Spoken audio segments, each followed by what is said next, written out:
Good morning, everyone, and welcome. Today's the big day. We've all been waiting for the first day of school for our students, and so thank you for joining us this morning. We are going to go ahead and get started and share a little bit about the first day of school. So we are hosting our press conference this morning at Old Town Elementary because this is the 100th year of Old Town. It was built in 1925 and was then renovated in 1996, thanks to an $8 million community from our contribution. They voted to approve that in 1995, and the school was renovated and restored in 1996. So we're standing in an original building, which talk about how important our community is, and that's why we're standing here today. So the school was not demolished as a result of that contribution. So we're really excited. And speaking of community, leading up to today, I just wanted to thank, and all of us here thank our community. I have attended more backpack giveaways and supply giveaways, and this weekend hundreds of people shopped with students for back to school through Bright Beginnings. There have just been, it's been continuous outpouring for our students so that they would be ready for today. So I want to make sure that we thank our community for that.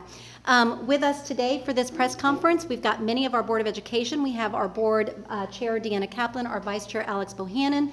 We have our Principal, Samantha Manring of Old Town, and she will be saying a few words this morning. And then we also have several staff members. We have our Chief of Schools, our Chief Academic Officer, our Chief HR Officer, our Area Superintendent for Old Town Elementary, and our Deputy Superintendent, along with other staff members here this morning. So after we finish with some of the updates I'm going to give, if you want to ask questions, you can ask me or anybody that's present this morning, we can ask.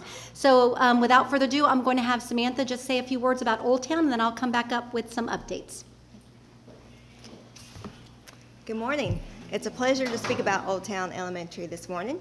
Since its opening, Old Town has been a cornerstone of our community, dedicated to providing a nurturing and dynamic learning environment. What truly makes Old Town special is its amazing students. These young learners bring a remarkable blend of talents and perspectives, contributing significantly to the school's unique atmosphere. Our students embody the spirit of curiosity and achievement that defines our school. We've always embraced diversity here at Old Town and inclusion, creating a welcoming environment where every student's strengths are celebrated. This commitment to character education ensures that the students develop not only academically, but also as a respectful, responsible, and compassionate individual. As you know, not only are we celebrating the beginning of another school year, but we're also celebrating Old Town's 100th anniversary. Throughout this school year, we'll be honoring our past while inspiring our future by continuing to dig deeper into the culture of our school and our community. I'd like to thank Superintendent McManus, members of the board, and executive cabinet for joining us today as we celebrate the beginning of our 100th year at Old Town, educating our students. Thank you. Thanks, Samantha. Thank you. So we're going to jump in now to a little bit of statistics and some updates about our priorities this school year. First and foremost, we've been out and about starting bright and early this morning. We've got members of our senior team and board members at every school this morning and people from central office out supporting schools. And so started the day at Griffith and then went over to North Hills. And here's what I will tell you for the first day. We've got lots of smiles, lots of excitement, lots of parents waving. I don't think they're crying that much actually this year. They're like, see ya, saying bye to their kids as they're entering our buildings. But our kids are ready to go today. It was so exciting to greet them as they exited their cars at Griffith Elementary this morning. And then visiting classrooms at North Hills before coming here was amazing. We are going to get a chance to visit classrooms here for those that want to accompany us around Old Town, around the school. And so basically today, as of Friday, we have about 51,200 students that were registered. But as we've seen at schools, and I don't know about here, but the ones I've been to this morning, there are still kids registering as we speak. So we are predicting that number will continue to rise. And so we were predicting originally probably about 51,500. But again, by the fifth day, we'll know better about exactly how many students will be registered this school year. And so, about 51,200. That was 245 buses on the road this morning. I want to give a shout out. I saw people driving, slowing down today. We have students on bus stops very early, so thank you to our public, our community, for making sure that we realize first day of school, first week of school, actually every day, we need to watch for students at bus stops and watch for buses. And so thank you to that. About 245 buses on the road this morning, with about 57 runs that were not filled yet. And I mentioned this last week in our press conference. There may be some delays, and that is a mixture of AM and PM bus runs, about 57 runs who do not have a driver on them, so we can't expect delays. But I'm going to remind parents that may tune into this, make sure that you are following Edulog, that you have downloaded the Edulog app, and that you can keep track of when your students will arrive. It's more PM buses, so that means later arrivals this afternoon. So again, please, we hope everyone's watching Edulog. We have about 7,000 employees that are across our schools and across the district this morning, making all this happen for kids, making the magic happen. We can't do this without an incredibly talented workforce. And so in just a few minutes, I'm going to be talking about our vacancies, but as we speak, and I'll give more detail in a minute, we have about 100 classroom teacher vacancies. We have close to 4,000 teachers, and so it's about 100 there. Many of those are filled, most of those are filled by long-term subs, many of which have been with us for a couple years, and many are working on their licensure. So we're feeling like we're in a good place, but again, we'll talk about vacancies in just a minute. So we've got three main priorities as we head into this school year, and the good news is they're really the same ones as last school year. It's about continuously improving what we're doing, because we know what we are focused on are the right things. We just need to continue to improve implementation. And so all three areas are aligned to academics, behavior, and culture. And so I'm going to share a little bit about each of those priorities this year, because you'll be hearing about these things throughout the school year. The goal of what we're doing is all students future ready. That is our goal. You're going to be hearing that. You're going to see it on many communications that come from our school district this year. Future ready meaning prepare today, all students prepare today for a changing tomorrow. And in order to get there, we believe we need to have deeper learning in every classroom. So you're going to hear the words deeper learning. What that means is the durable skills on our portrait of a graduate, creative communication, collaboration, critical thinking, empathy, all of those skills being taught in our classrooms, being implemented in our classrooms at the same time as rigorous academic content. So it's combining those together. Simply stated, it's rigorous, engaging, relevant instruction happening every day. So that means you might see Chromebooks put aside more this school year. Not might, you will see Chromebooks put aside more this school year, because at the end of the day, we want our kids to be excited about learning. And so again, this summer, we rolled out to all of our teachers a new vision for learning and teaching. It's called the VLT. That was a major part of our back-to-school training and professional development with all of our staff, and you'll be, again, hearing a lot about that this year. We are moving into the third year of our implementation of the Code of Character, Conduct, and Support. And what does that mean? It means continuing to stay the course with setting high expectations for behavior for our students. Today is the first day of setting those expectations. So you may see today as you walk around lots of reinforcement on behavior. What are the expectations? Nobody rises to low expectations. We've got to set the bar high and then help our students reach that bar. And so in year 3, we're going to be monitoring very carefully all prevention. So today, as students are walking around learning, what do I do for different things, and how do I respond in the classroom? What are our classroom procedures and expectations? All of that is part of prevention. And then we're also going to be tracking our intervention. So when a student does decide to misbehave, which we know will happen, what are those interventions we're putting in place? So in year 3, you're going to see very close monitoring and reporting out on all prevention and intervention methods. Again, the goal is all students feeling like they are seen, valued, and heard. When you feel that way, you are more likely to be part of that caring and positive environment. And last but not least, we are going to be moving into another year of inclusionary practices. Our district vision is to be the best place to learn and work through excellence, collaboration, and inclusiveness. Those 3 words are really important to us: excellence, collaboration, and inclusiveness. And so inclusionary practices, we started down this path a couple of years ago. What you will see with that is our students with disabilities our goal is that they are educated with and alongside of their non-disabled peers as much as possible. And so we're working with schools around how does that look with scheduling? What kind of training do we need? And so that's part of that. But the other parts of inclusion are related to continuing with our explicit SEL instruction in every school. That is about embracing all and about inclusion. We are doing more to have kids connected to school and feel included. We've increased middle school sports. Every elementary school has after-school programs this school year. We are going to continue with our peer mediation programs at middle school and our mentoring programs. We are expanding our volunteer mentoring and working very closely this year with Big Brothers Big Sisters to support our mentoring training. So we're going to continue around making sure that all of our students are included. So again, deeper learning, behavior through the code work, and then inclusionary practices are all priorities. I'm going to move to staffing because we know that we cannot do any of that well without an incredible workforce. And we've got the best in Winston-Salem Forsyth County schools. And so I'm going to talk a little bit about vacancies. We've got, again, across our 81 schools, we have about 100 classroom vacancies. And those vary from different content areas. I will say the area that probably has the majority of vacancies, which is concerning, and we are continuing to work daily to fill these vacancies, are with teachers that are supporting our students with disabilities. So teachers with their EC certification. So we're still working on that.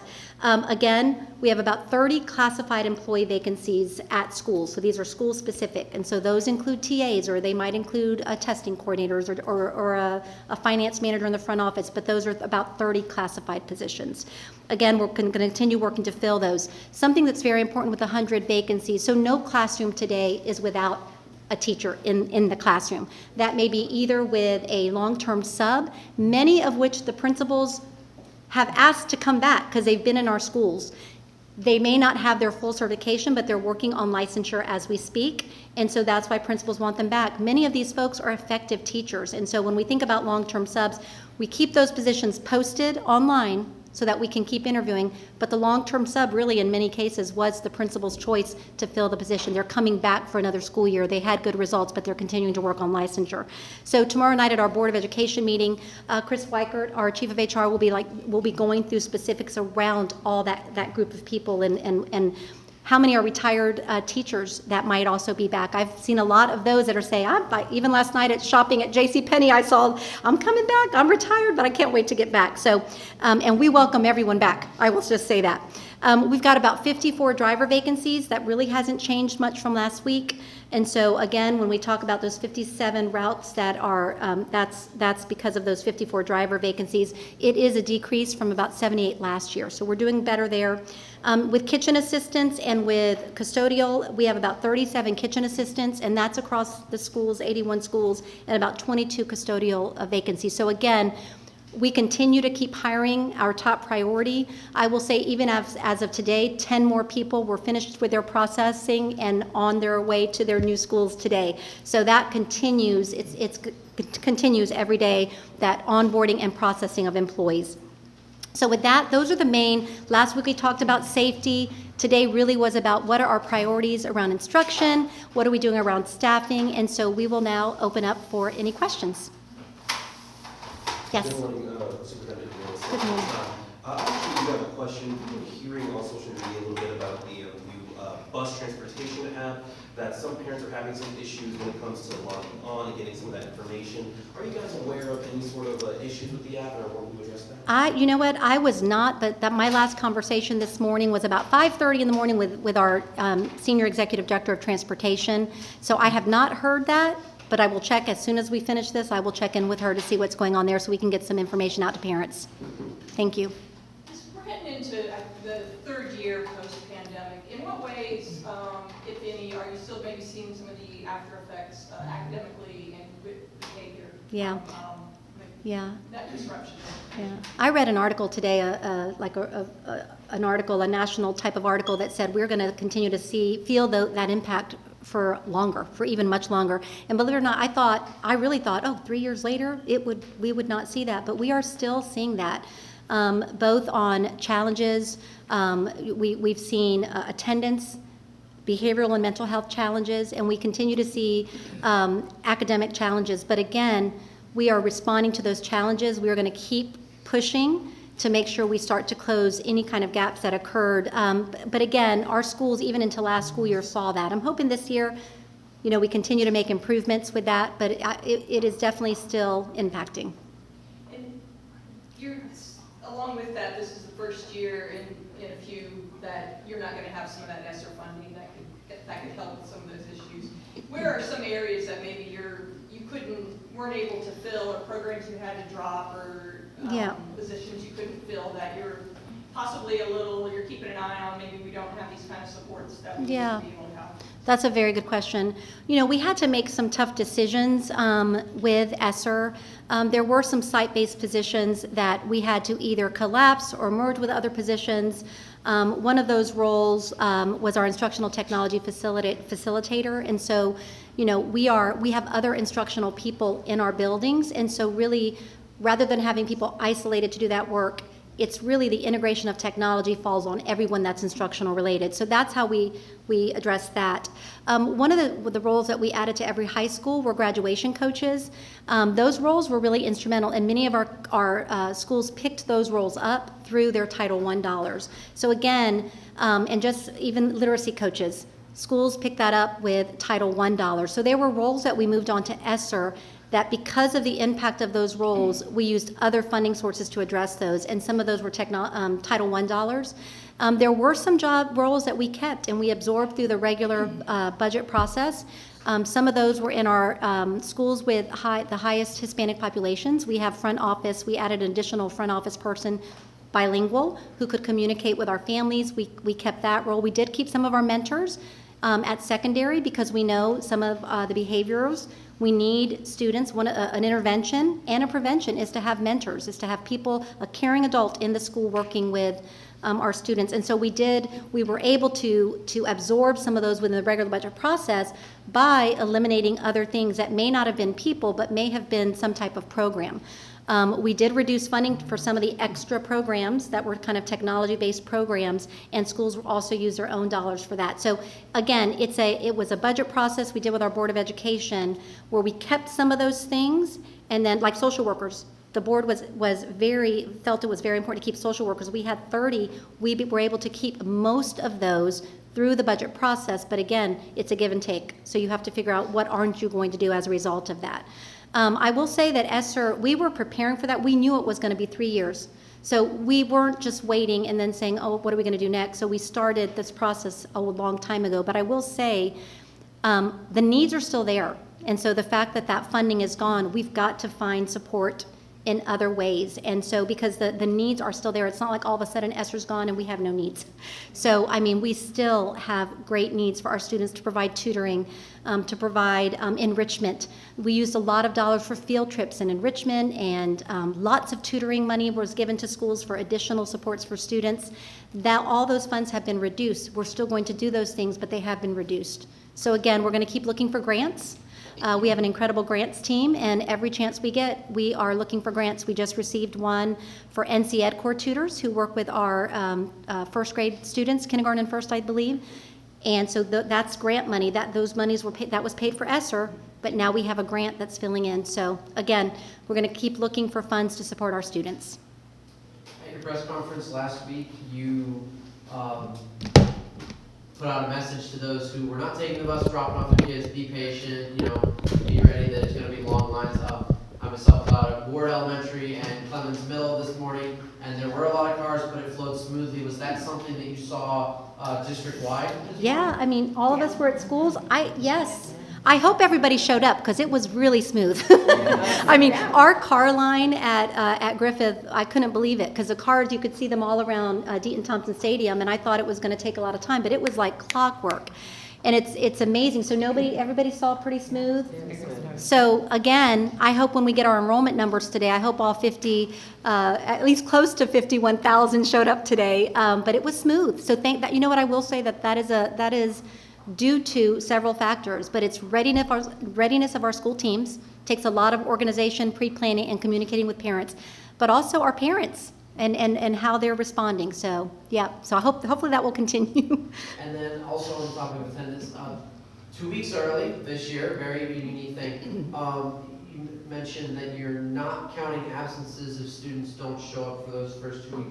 Do you happen to know, and you might not because you mentioned those numbers, but do you happen to know how many parents have reached out saying, we're not going to be here for a little while? Yeah, we did a survey at the end of last year. I believe it was about 300 total that said they had other plans.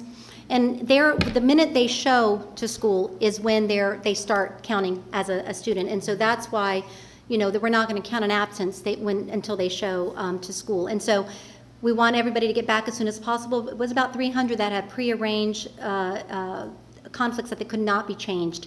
And so we already know who those parents are. We've communicated, those parents have communicated with their children's school.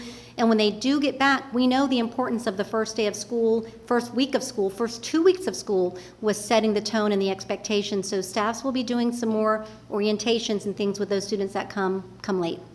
Just to clarify in your answer, as you said, the first day they show up, if it's like 2 days later they don't show up, that still counts as an absence. It's absences aren't counted until you show up that first day. No. So if I'm not here today, my absence doesn't count. If I show up tomorrow, I'm officially in my classroom, assigned to a classroom, absences start at that point. Okay. Yeah. Thank you. Okay. But we do want everybody to get here as soon as possible. Because I will say another thing is our funding for students, which counts on that, relies on that. So get back as soon as possible to everyone. And then I know, just to go back to those 300, you may not know yet, you mentioned getting the numbers. Is there potential that maybe you get a pleasant surprise and some of them actually did change their plans and showed up today? Is that something you would know now, or do we need to wait a little bit on that? Well, we would probably know by comparing the list to attendance today. So we'd be able to do that, and that would be a wonderful, pleasant surprise. And that would probably come from kids bugging their parents, like, hey, I want to get back. I want to see my friends. But yes, that would be a great, pleasant surprise. So maybe we will do that comparison, looking at my team to see who said they weren't coming and who actually came. So yeah, we'll be keeping close track of our numbers every day. We'll be publishing those numbers every day. And so as soon as possible, we want everybody back. We can't wait to see everyone. Well, I'll go first. Okay, thank you. Well, we all kind of know that the first day of school can be a bit daunting, and a lot of planning and a lot of preparation goes into this. And so far, things seem to be going smoothly. How are you guys feeling as a school district to see all this hard work pay off? Yeah, and I will let somebody else respond to that too, either my board chair, vice chair, or both. But I will say, even this morning, Justin with operations, we've been on a text strand today. There's an issue. Here it's being fixed. We've been updated all day. Oh, there's an HVAC issue here. There's a water leaking here, and it's being fixed immediately. And our teams are out there. I don't know if everybody realizes all that goes into being prepared for a school year, and for a successful first day. But man, our team has been working so hard, and just to get those. This is an issue, it's fixed, it's awesome. So I will let our chair and vice chair make a comment about the preparation. Yeah. I think everything has gone incredibly smoothly. Yes, the vice chair and I have been accompanying Ms. McManus this morning. There have been a few little hiccups, but addressed right away. So I think everything is great. Would you like to comment? Well, the only thing I'll add is this. I think I want to say how appreciative we are of all of our staff for sticking with us relative to the shift to the early start. So we know that already in preparing for the first day of school is extremely difficult, but one of the things that we always love to see is that we've been successful in this effort. And so based on our visits today and some of the visits of our other board members and staff, we're happy to say that we're on track. There are always going to be, I think, some things that, some hiccups along the way, as you mentioned earlier with our bus app, but the transition to anything new is always going to have some time for transition. And so we appreciate our community's patience, and we also always appreciate the work of our staff. And we're seeing a lot of excitement today, which is great. This is the first time we've seen you all since, I believe it was a tropical storm Debbie rolled through. And that was a lot of rain. There were some power outages, but it's all fixed up. I imagine your team was keeping an eye on all your schools. Did your schools weather the storm adequately? Yeah, Or was there anything that needed last minute attention? No, the things that needed last minute attention, we were aware of last week. So Friday and into the weekend, those things were addressed, whether it be a tree down somewhere or something that would be blocking something or leaking. Those things were addressed right away. And our operations team, I've never seen anything like them. They're out there and they're responding, and it may be 4 a.m. when they're out there checking out, making sure roads are clear. So, yep, everything was ready this morning. Again, there were a couple of last-minute HVAC issues. You never know. I mean, something could go wrong that day, and they were on it this morning, just getting things fixed. And they'll continue to be doing that throughout the school year. So weather. So we're praying for good weather the rest of the school year. But in the event, we know that may not be the case as we keep moving. I mean, the students will probably be praying for some snow. Last thing I have personally, I know I've been asking a lot, is once again, while at board this morning, saw plenty of signage about the new phone policy. And while the first day still is ongoing, you may not be able to answer this yet, but do you believe that implementation has gone smoothly from what you've been able to tell us so far this morning? Yeah, I have, so I started my morning in 2 elementary schools. I don't think we've ever really had a major problem in elementary school. Is there anybody that was in secondary this morning that wants to share about your experience? Did anybody see? Oh, come on up. So we were at board member Brown Gaither and I were at Flat Rock Middle Schools, and we actually commented on that. We did not see a single cell phone out. It was beautiful. It was amazing. The kids were all focused on their teachers, and so it was just beautiful. Good. So, yeah. And it wasn't the case, they were not, for lack of a better term, they weren't pitching a fit about it. They were just like, okay, that's No, awesome. out of sight, out of mind. So, We got to keep that going. I will tell you, at open houses, I think what's so important is that at open houses, and if you see, you're going to see signs around. I don't see, there might be one around here, but I've seen them in the hallways are no cell phone signs. But I also think that parents were given that information in open house. If they watched any of the news reports last week, they saw that information. We've asked for parent support in this. We think together we can really make this happen. And so again, today is about, I've always said though, this first day of school usually is a little bit of a honeymoon. And so you've got to stay the course. And I think that you've got to remind kids daily. And so and that's with all the expectations. It's not like you say it one time and then hope the rest of the year everyone follows it. It's going to take all of us continuously reminding our students in a positive way about, cell phones, stay away. You remind them every day, just like you remind them every day all the other expectations. It is a daily reminder because they're students, they're children, and so that is, we're going to have to do that and just stay the course. So. Can you describe the feeling around the first day of school in Winston-Salem County Schools? It's a very exciting day, isn't it? It is. There is I think it's the most exciting day. I don't think, a lot of kids said they couldn't sleep, the little ones that I saw today, and they were tired, right? They were tired. They were not, at elementary school, they were kind of sitting there staring at their teachers, and it's because their schedules are off. And so they'll get back to normal when they start getting to bed earlier, but and I'm not even a teacher in the classroom, but I could not sleep last night of the excitement. And I know that happens with a lot of teachers and principals, is they can't wait for the next day to meet a new class of students and of all the excitement that a new year of school brings. So yeah, it's a great day, and we're just going to continue tracking and know we're going to have a successful day and school year. What's it feel like to see a school turn 100? Say what? Oh, turn What does it feel like 100? to see a school turn Well, 100? it's amazing. And honestly, when you think about some of the old buildings, this is the most beautiful school. I arrived about 5 years ago to Winston, and when I visited Old Town, I was like, what? This is an elementary school? This is beautiful, this building.